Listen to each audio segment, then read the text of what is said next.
Olá, boa tarde. Boa tarde. Boa tarde. O Jornal da Cultura, primeira edição dessa sexta-feira, começa agora. A inflação de junho bate recorde, é a maior em 23 anos. Índice de 1,26% faz a inflação atingir o piso da meta definida pelo governo já no meio do ano. O envelhecimento da população desperta novas formas de lidar com a terceira idade. Uma universidade abriu as portas para alunos com mais de 60 anos que aprendem e ensinam no convívio com alunos mais jovens. No quadro Linha de Frente, uma casa vira galeria de arte aberta para a comunidade num dos bairros com menos equipamentos culturais na cidade. Na Tailândia, mergulhador morre durante a operação de salvamento dos 12 adolescentes presos em caverna. A Organização Internacional do Comércio diz que Estados Unidos estão quebrando regras comerciais ao aplicar, a partir de hoje, taxas de até 25% sobre importações chinesas. No esporte, tem torcedor que viu sua seleção ser desclassificada, mas já escolheu por quem vai fazer a sua fezinha a partir de agora. E vamos conhecer um pouquinho do adversário do Brasil nas oitavas de final. Você sabia, por exemplo, que os jardins do Parque da Independência, no Ipiranga, foram projetados por um arquiteto da Bélgica, ou viaduto Santa Efigênia? Daqui a pouquinho.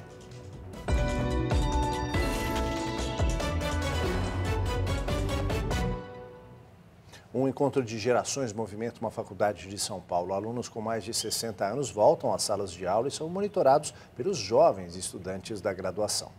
Para os mais velhos, uma oportunidade de aprender a lidar melhor com as novas tecnologias. E para os mais novos, uma chance de conviver com outras experiências de vida.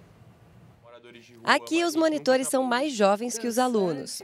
E o aprendizado é coletivo. A vivência com as pessoas vai muito além do que a gente imagina. E a gente aprende coisas com pessoas que são muito mais sábias que a gente leva para o resto da vida. A alegria, o desafio, o propósito, o encarar, o dar amor, né? Porque isso a gente viu nos meninos. Todos fazem parte do projeto Criativa Idade da Faculdade SPM. Os cursos são gratuitos e reúnem oficinas de diferentes áreas da comunicação, artes, design e ciências sociais.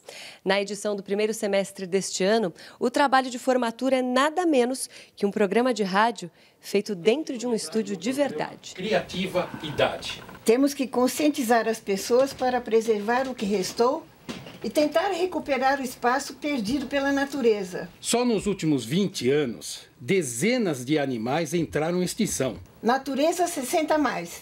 Embarque nessa ideia. Foi uma maneira muito saudável de conviver com diferentes temperamentos, com diferentes impressões digitais. Foi maravilhoso tudo.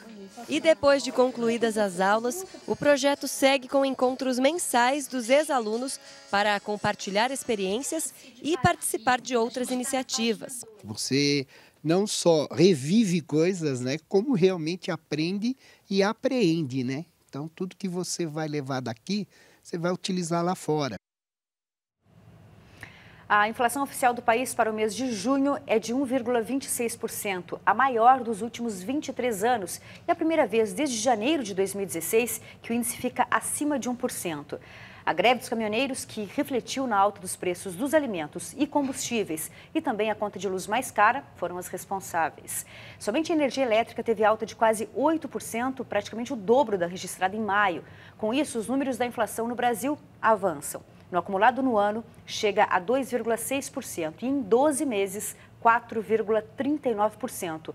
Ou seja, quase batendo o piso da meta do Banco Central, que é de 4,5% ao ano. A produção de veículos teve recuperação no mês de junho, depois de uma queda acentuada em maio e acumula saldo positivo no primeiro semestre aqui no Brasil. De acordo com a Associação das Montadoras, o crescimento foi de mais de 13% nos primeiros 6 meses deste ano, em comparação a 2017. Os ônibus puxaram o avanço, seguidos pelos caminhões e pelos carros de passeio. Isso significa que foram produzidos no país mais de 1.400.000 veículos. E esse ganho na produção deve ser voltado ao mercado interno, já que as exportações se mantiveram estáveis, com crescimento de 0,5%. Em junho, a recuperação foi de 20% em relação a maio, quando o setor registrou queda de 15% na produção, comparada ao mês anterior, principalmente por causa da greve dos caminhoneiros. Hoje é dia de definição na Copa do Mundo. Logo mais às 3 da tarde, a seleção brasileira entra em campo para enfrentar a Bélgica. Vale vaga na semifinal e depois do final de semana tem ainda o feriado em São Paulo. A repórter Adriana Cimino está na Avenida Paulista e conta o que abre e o que fecha e como fazer para não perder o prazo para pagar as contas. Oi, Adriana, boa tarde. Oi, Ana, boa tarde para você, boa tarde para todo mundo. Como muitas empresas costumam liberar os funcionários mais cedo para torcer, as calçadas aqui da Avenida Paulista vão ficando cada vez mais cheias e o verde, amarelo e azul também mais presente. Sobre os serviços, os bancos que começaram o expediente mais cedo, às 9 da manhã, devem fechar à 1 da tarde. Órgãos públicos como o Detran e o Poupa Tempo já encerraram as atividades ao meio-dia e os hospitais e pronto-socorros, eles vão funcionar normalmente ao longo de todo o dia. O trânsito também vai ficando um pouquinho mais cheio aqui na Avenida Paulista. Com relação ao transporte público durante o jogo, ele vai ser monitorado conforme a demanda. Agora, se o Brasil vencer a Bélgica hoje, o estado de São Paulo vai ter uma espécie de feriado ainda mais prolongado. 9 de julho é o feriado da Revolução Constitucionalista de 1932 e se o Brasil passar pela Bélgica hoje, a semifinal já é na terça-feira. Então, um alerta para você que tem contas a vencer no dia 10, que é terça-feira. Tente utilizar os terminais de autoatendimento, já que se tudo der certo para o Brasil, a gente vai ter o expediente reduzido, como está sendo hoje nessa sexta-feira, Ana. Dicas perfeitas. Adriana, obrigada. Aldo. O ministro-chefe da Casa Civil, Eliseu Padilha, assume interinamente o Ministério do Trabalho depois da saída de Elton Iomura, que pediu demissão após ser afastado do cargo pelo ministro do Supremo Tribunal Federal, Edson Fachin. A operação da Polícia Federal, em conjunto com o Ministério Público Federal, respingou também no ministro da Secretaria de Governo, Carlos Marum. Eliseu Padilha vai acumular os cargos de ministro-chefe da Casa Civil e ministro do Trabalho a pedido do presidente Michel Temer. O ex-ministro Elton Iomura foi informado do afastamento do cargo e da proibição de voltar ao prédio do Ministério do Trabalho quando prestou depoimento de manhã na sede da Polícia Federal. À tarde, ele pediu demissão. A Polícia Federal acusa o ex-ministro, que é filiado ao PTB, de participar de fraudes no registro de sindicatos.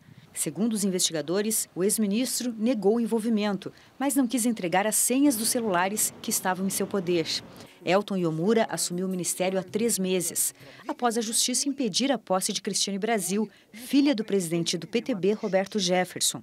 Desde 2016, o PTB é responsável por indicar o ministro e gerir o Ministério do Trabalho. A operação desta quinta-feira só não alcançou o ministro da Secretaria de Governo, Carlos Marum, porque o ministro do STF, Edson Fachin, relator do caso no Supremo, não autorizou. Carlos Marum reclamou da divulgação do nome dele e disse que vai recorrer à Corregedoria da Polícia Federal e à Procuradoria-Geral da República contra o vazamento. O ministro também convocou uma entrevista coletiva para negar envolvimento em irregularidades no Ministério do Trabalho.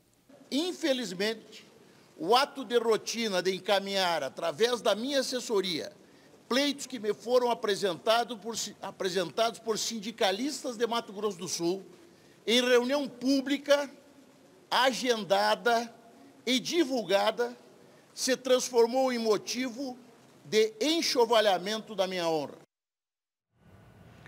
Uma campanha nas redes sociais pretende ajudar quem sofre com as espinhas a enfrentar o preconceito e melhorar a autoestima. Pois é, os dermatologistas lembram que a acne é uma doença muito comum na adolescência e que deve ser tratada. Débora tem 18 anos. Desde os 12, convive com a acne e as odiadas espinhas. Começou a me incomodar um tempo depois, quando começou a surgir muitas pela região do meu rosto inteira. Ela já fez tratamento e as espinhas diminuíram. Mas ainda hoje, Débora se sente mais segura quando cobre as imperfeições com maquiagem. E não se sente à vontade para postar fotos dela de cara lavada. O rosto, eu acho que é a imagem da pessoa, né? E às vezes as pessoas estavam olhando para mim, eu sentia que elas estavam olhando diretamente para a minha espinha, diretamente para as minhas acnes.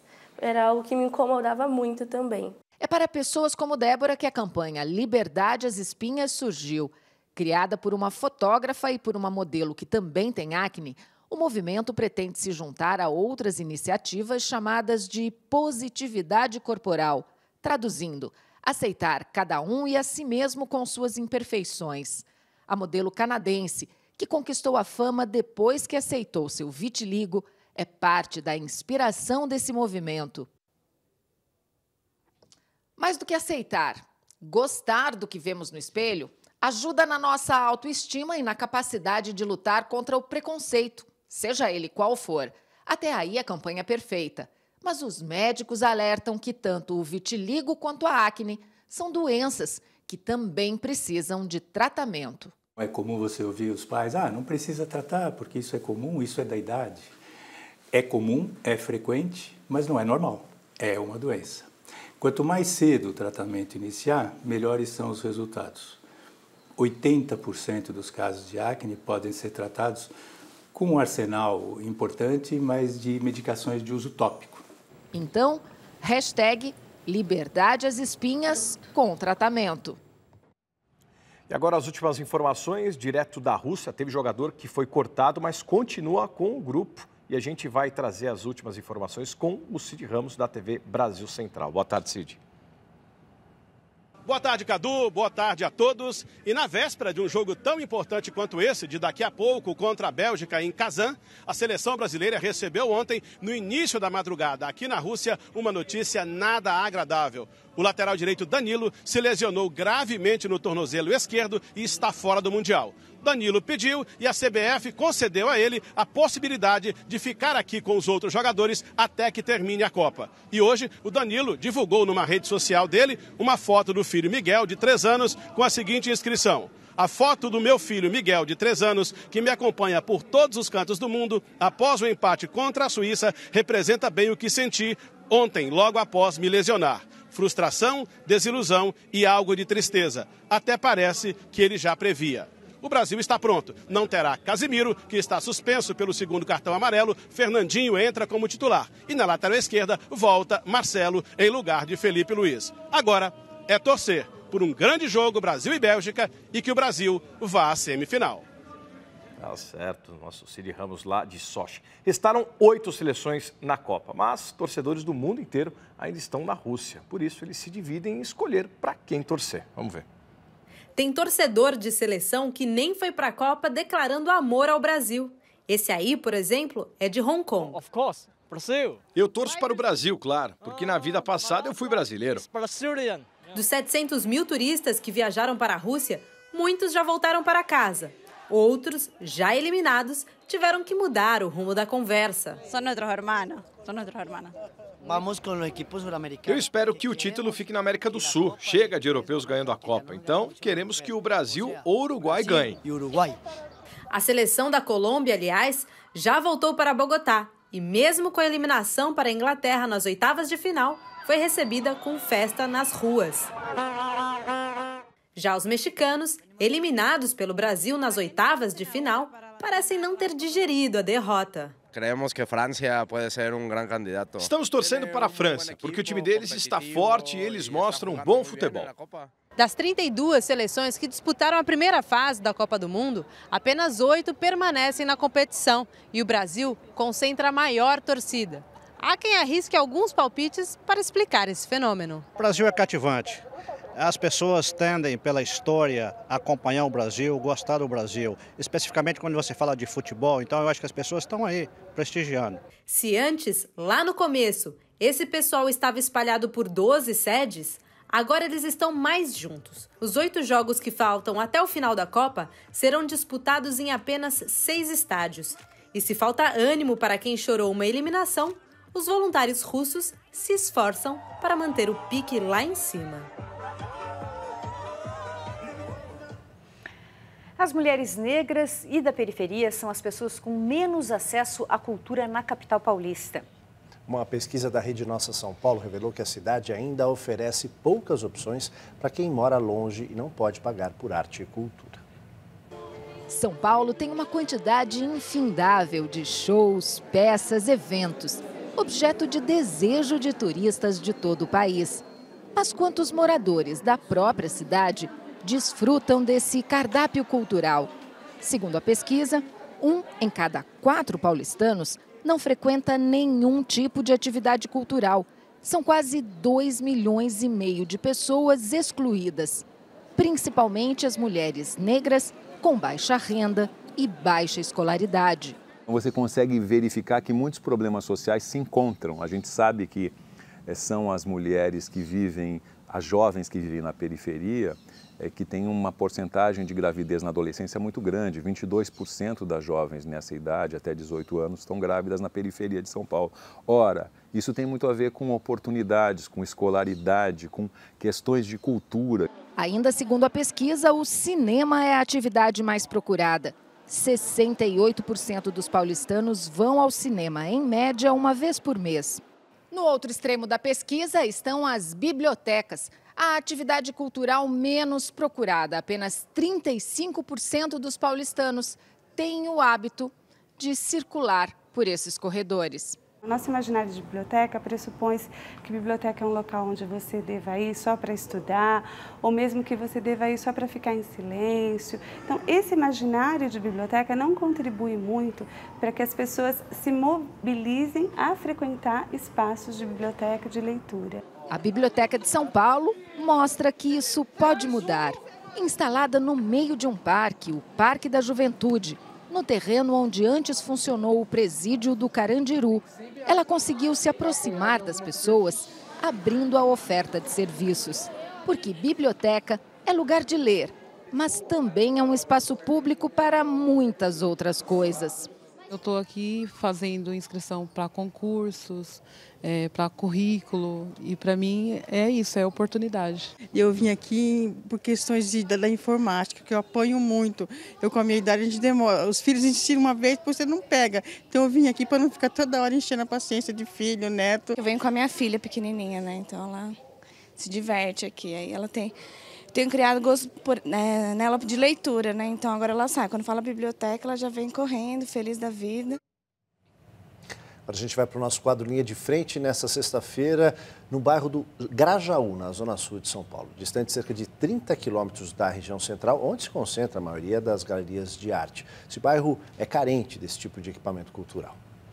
Um grupo de artistas transformou uma casa em um espaço coletivo para produzir e exibir arte.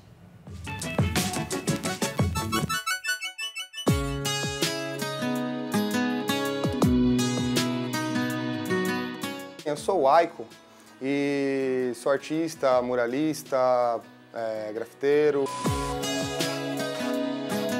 O ateliê daqui ele é uma residência artística, galeria, ateliê. A gente mora, trabalha, expõe, convida.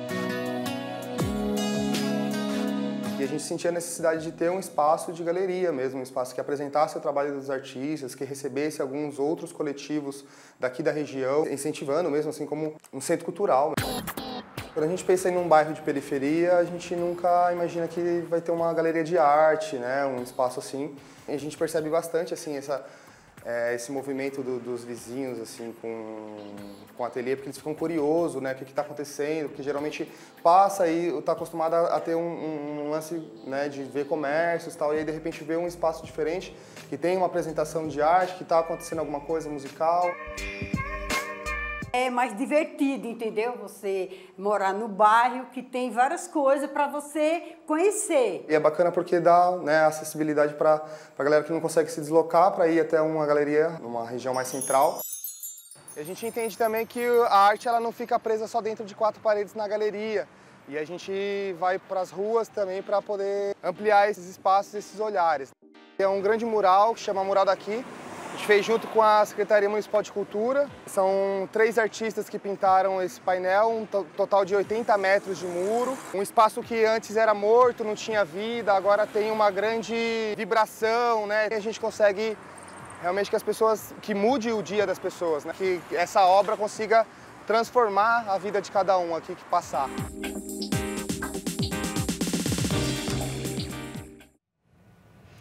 A seguir, na Tailândia, mergulhador morre durante a operação de resgate de adolescentes presos em caverna. Milionário da pesquisa espacial promete ajuda.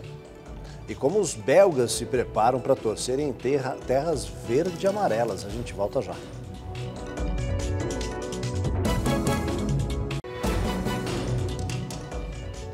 Um mergulhador profissional morre durante as tentativas de resgate dos garotos presos numa caverna na Tailândia. Autoridades informaram que Saman Konan, de 38 anos, era sargento da reserva na Marinha tailandesa e trabalhava como voluntário nas operações de resgate dos 12 meninos e o técnico deles, presos há 13 dias, 4 quilômetros adentro de uma caverna inundada. O oficial perdeu a consciência por falta de oxigênio quando voltava para o centro de comando da operação, depois de deixar outros tanques de oxigênio num posto avançado dentro da caverna. Um companheiro de mergulho tentou ajudar, mas o socorro não foi suficiente para reanimar o sargento. Esse vídeo mostra a dificuldade que os mergulhadores têm dentro da caverna e o bombeamento da água continua para tentar baixar o nível e as crianças não precisarem mergulhar por muito tempo. E mais uma esperança no resgate veio do milionário empreendedor Elon Musk. Ele anunciou pelo Twitter que amanhã, engenheiros das empresas SpaceX, de construção espacial, e Boring, de construção de túneis, vão para a Tailândia ajudar no resgate. O uso do conhecimento de especialistas da empresa de túneis pode dar força à tentativa de resgate dos garotos e seu técnico, através de uma abertura na montanha. Começa a guerra comercial entre Estados Unidos e China com a entrada em vigor de tarifas sobre as exportações chinesas. Depois de meses de negociações para evitar uma guerra comercial entre os dois países, entrou em vigor hoje o aumento de 25% nas tarifas sobre 34 bilhões de dólares em importações chinesas nos Estados Unidos. E o presidente norte-americano, Donald Trump, já alertou que seu país pretende taxar mais 500 bilhões de dólares em produtos chineses, valor que é o total das importações da China no ano passado. Em Pequim, o porta-voz do Ministério do Comércio Exterior chinês afirmou que o país será obrigado a tomar contramedidas, sem especificar quais serão, e disse que os norte-americanos violaram regras internacionais e lançaram a maior guerra comercial da história econômica. Na sede da Organização Mundial do Comércio, em Genebra, na Suíça, mais de 40 países membros, incluindo os 28 da União Europeia, fizeram coro e alertaram que o governo dos Estados Unidos está rompendo as regras do mercado internacional. E na nossa saga de conhecer um pouquinho os adversários do Brasil na Copa do Mundo, hoje é dia de conhecer a Bélgica. Vamos ver. No futebol, Brasil e Bélgica se enfrentaram uma única vez em Copa do Mundo, em 2002, ano do Penta. O Brasil venceu por 2-0. Mas bem antes disso, o Brasil amargou a primeira e única derrota entre ambas equipes na história dos confrontos. Foi em abril de 63, 5-1, com direito a gol contra do zagueiro Altair. Pelo Brasil, o gol de honra foi de Quarentinha. Em 1965, foi a vez do Brasil receber a Bélgica no Maracanã e golear a equipe por 5-0, com 3 gols de Pelé, um de Flávio e outro de Rinaldo. E depois, em 1988, em Antuérpia. Com 2 gols de Giovani, o Brasil venceu a Bélgica por 2-1. Nessa sexta-feira, um novo confronto, às 3 da tarde. Na casa desse engenheiro belga, que mora no Brasil há 12 anos, a torcida será dividida. Minha esposa é brasileira, então ela vai torcer com certeza para o Brasil. Eu sou belga e vou torcer para a Bélgica. E alguém vai ganhar. Então, uma pessoa vai estar muito feliz e outra pode chorar no colo do outro. Deixando de lado as rivalidades do futebol, basta um passeio pelas ruas da capital paulista para se deparar com influências arquitetônicas e paisagísticas da Bélgica, como esse jardim no Parque da Independência, que tem influência francesa, mas foi projetado por um belga. Esse jardim foi inaugurado em 1909, foi projetado por um belga, Arsène Puttemans. É um jardim bem racional. Tem linhas verticais, tem linhas horizontais, é quase um espelho de um lado para o outro lado. O mesmo Arsène Puttemans criou outros jardins aqui na cidade de São Paulo. Por exemplo, o Jardim da Praça da República. O material do viaduto Santa Efigênia é da Bélgica. E em 2014, os jogadores de lá vieram conhecer a obra. As belezas do viaduto belga foram exaltadas pelo nosso Adoniran Barbosa. Como ficou bonito o viaduto Santa Efigênia. No Mosteiro de São Bento também é possível observar essa influência em diversas obras. Os 12 apóstolos e também as estátuas de Santana e a estátua de Santa Gertrudes e também uma Pietà. Voltando ao futebol, qual é o teu palpite para o jogo? Eu acho que a Bélgica vai ganhar 2-1. Tomara que não, viu? Com todo respeito. Com todo respeito. Né? Viu? Exatamente. Jornal da Cultura, primeira edição, termina aqui. Uma ótima tarde para você. Agora você acompanha o programa Panorama, que hoje fala sobre a importância das férias para o desenvolvimento das crianças. Uma ótima tarde, bom jogo a todos e até amanhã, às 9h15 da noite. É isso aí, tchau. Alê, leblê. Tchau, tchau. Alê, leblê.